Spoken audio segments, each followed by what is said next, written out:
Hi.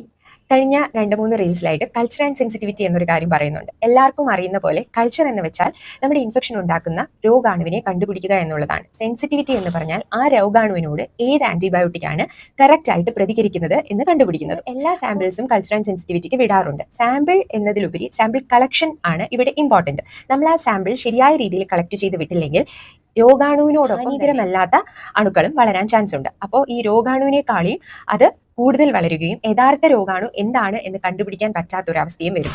അപ്പോൾ ഇനി report കിട്ടുമ്പോൾ ശ്രദ്ധിച്ചാൽ മതി. റിപ്പോർട്ടിൽ ചിലപ്പോൾ കണ്ടാമിനേഷൻ എന്നൊരു വാക്ക് കാണാം. ഈ കണ്ടാമിനേഷൻ എന്ന് ഉദ്ദേശിക്കുന്നത് ഈ പ്രക്രിയയാണ്. സാമ്പിൾ നമ്മൾ ഒരു മിനിമം 48 മണിക്കൂറെങ്കിലും ഇൻക്യുബേറ്ററിൽ വെക്കേണ്ടതായിട്ടുണ്ട്. അതിൽ ഏത് രോഗാണുവാണ് വളരുന്നത് എന്നനുസരിച്ച് പിന്നീട് അതിനെ കണ്ടുപിടിക്കാനായിട്ട് 48 തൊട്ട് 72 മണിക്കൂർ വരെ ഈ ടെസ്റ്റിന്റെ റിപ്പോർട്ട് ചിലപ്പോൾ നീണ്ടു പോകാറുണ്ട്. അത് ആ രോഗാണുവിനെ കണ്ടുപിടിക്കുന്നതും പിന്നീട് ആ രോഗാണുവിനോട് എതിരെയുള്ള ആന്റിബയോട്ടിക്സ് കണ്ടുപിടിക്കുന്നതിനുമാണ്.